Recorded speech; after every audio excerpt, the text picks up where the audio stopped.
Welcome back to our channel, Zero to English, the podcast dedicated to helping you achieve fluency one practical conversation at a time. We break down real-world English so you can speak confidently in any situation.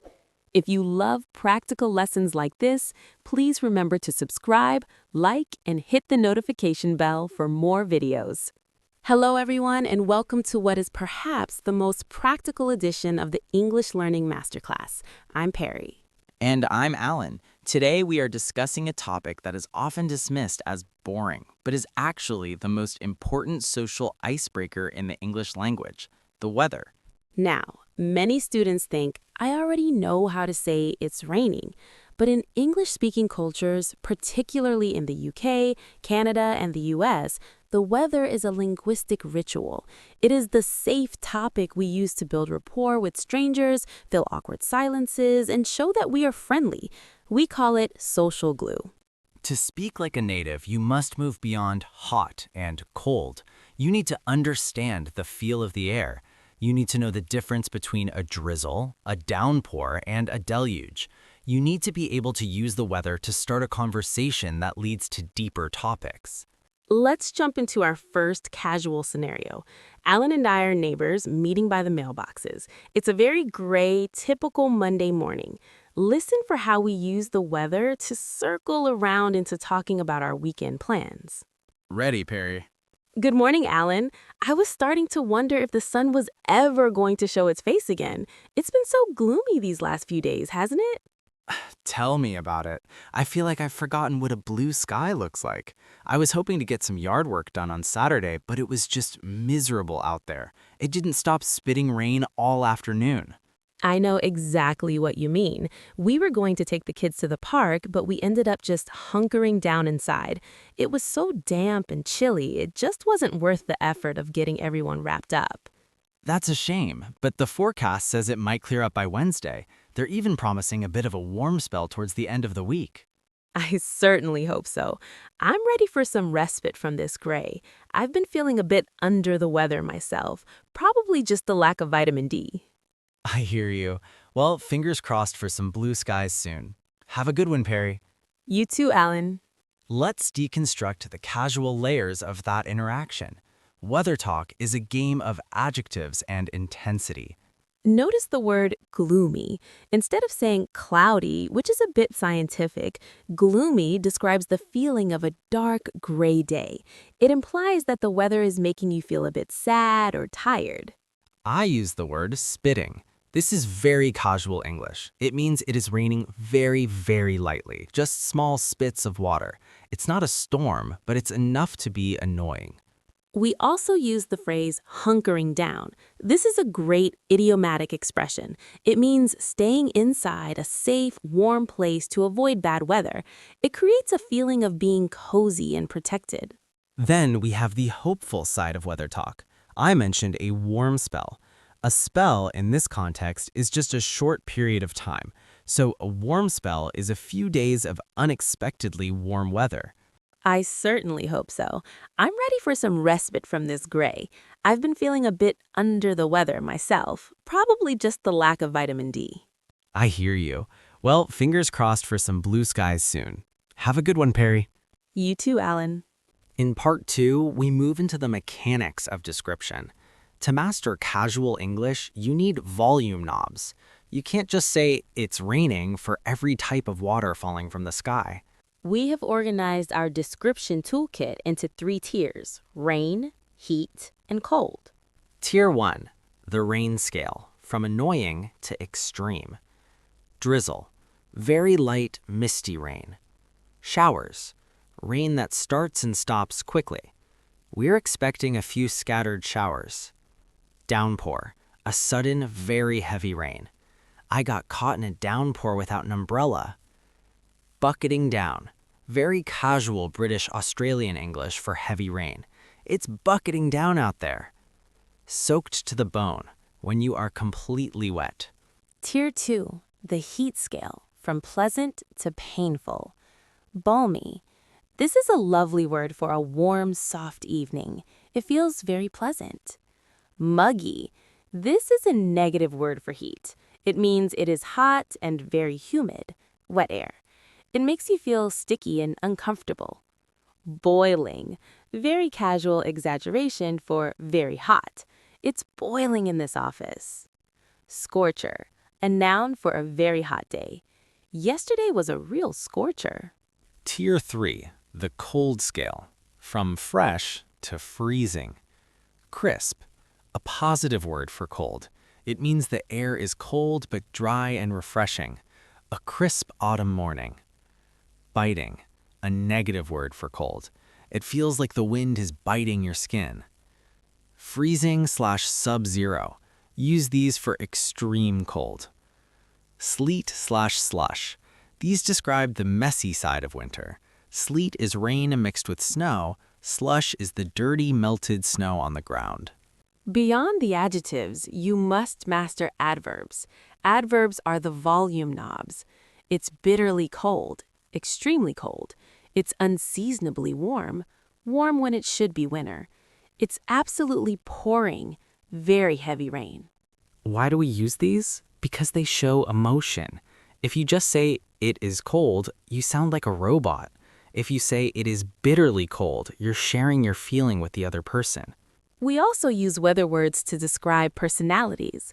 A sunny person is someone who is always happy. A frosty reception is when people are not friendly to you.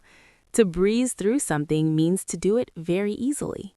By learning these variations, you stop translating and start sensing the language. You become a person who can describe the vibe of the day, not just the temperature. Part 3 is about the social script. In English-speaking cultures, talking about the weather is actually a secret code for I want to be friendly. There are 4 unwritten rules you must follow to be successful in a casual weather conversation. Rule 1 is the agreement rule. Weather talk is not a debate. If someone says, it's a bit chilly today, isn't it? You should generally agree, even if you don't think it's that cold. Good response, it really is. I should have worn a heavier coat. Bad response, no, it is 15 degrees, which is average. This kills the conversation. Rule 2, complaining is bonding. In many cultures, complaining is bad. But in English, complaining about the weather is a way to make friends. It's shared misery. The script, I am so sick of this gray sky. I feel like I haven't seen the sun in years. When you complain about the weather, the other person will usually say, I know exactly what you mean. Suddenly, you have a connection. Rule 3, use hyperbole, exaggeration. Native speakers rarely say, it is quite warm. They say, I'm melting, or it's like an oven out there. Why? It makes the conversation more dramatic and fun. Freezes, I'm freezing my toes off. It's raining cats and dogs, though that one is a bit old-fashioned now. Rule 4, the pivot to plans. The weather is the door, but your personal life is the room. Use the weather to ask about the other person's life. The pivot, it's supposed to be beautiful this weekend. Are you going to get out and about? This moves the conversation from the clouds to the person's hobbies and interests. We should also mention regional differences. In Britain, people talk about the rain constantly because it changes every 10 minutes. In the southern US, people talk about the humidity, the stickiness of the air. In Australia, people talk about the heat as a test of strength. Understanding these rules helps you feel less like a student and more like a neighbor. You aren't just practicing English, you are participating in a cultural tradition. Part 4 is the most important for your social life. This is about pragmatics, the how and why of conversation. There are 3 unwritten rules you must follow to be a master of weather small talk. Rule 1, always agree. Weather talk is about building harmony. If someone says lovely day, isn't it? You should agree, even if you hate the sun. If you say no, it is too bright, you have broken the social bridge. Response? It really is. Long may it last. Rule 2, complaining is bonding. We mentioned this before, but it's vital. Complaining about the rain or the heat is a way to say we are in this together. We call it shared misery. The script? I am so over this heat. I can't wait for autumn. Rule 3, use hyperbole. Exaggeration. Native speakers rarely say it is 30 degrees. They say I'm melting or I'm freezing my toes off. Why? Because it makes the conversation more colorful and emotional. We also use weather words for personalities. A sunny person is always happy. A frosty person is unfriendly. To rain on someone's parade means to ruin their good mood or plans. This circle of talk is how you move from the weather to more interesting things.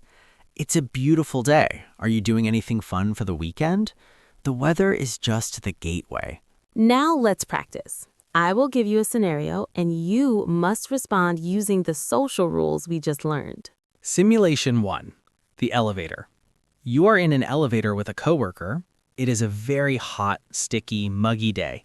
The AC in the building is broken. The expert response, "Whew, it's a bit stifling in here today, isn't it? This humidity is just unreal. I felt like I was walking through soup on my way into the building." Simulation 2. The Monday morning office. Your boss asks how your weekend was. You went to a wedding, but it rained the entire time. The expert response, "It was a bit of a washout, unfortunately. The wedding was beautiful, but the heavens opened during the photos. We all got absolutely drenched." Simulation 3. The hopeful forecast. You are at a coffee shop. It's been raining for 5 days. The person behind the counter looks tired. The expert response, "I heard it's finally supposed to clear up tomorrow. I think we all need some sun. Are you doing anything fun to celebrate the blue skies?" Notice how these responses aren't just about the air. They are about empathy. You are acknowledging how the other person feels. We have reached the final part of our 6,000-word journey. How do you make sure these casual phrases stay in your brain? Strategy 1, the window description. Every morning, look out your window and describe the day in 3 sentences. Do not use good or bad. Use one adverb, like bitterly, and one specific adjective, like gloomy. Strategy 2, the social audit. Next time you watch a movie or a TV show in English, listen for the icebreakers. Count how many times they mention the weather before they talk about the actual plot. Strategy 3, change your weather app. Change your phone's weather app to English. Read the description section. You will see words like overcast, partly cloudy, or scattered showers. This is free daily vocabulary. Weather talk is the heartbeat of English social life. By mastering the circle of talk, you stop being a student and start being a participant in the conversation. Thank you for joining us for this massive masterclass. We hope your week is full of mild temperatures and clear skies. Keep practicing, and we'll see you in the next episode. Goodbye for now. Farewell.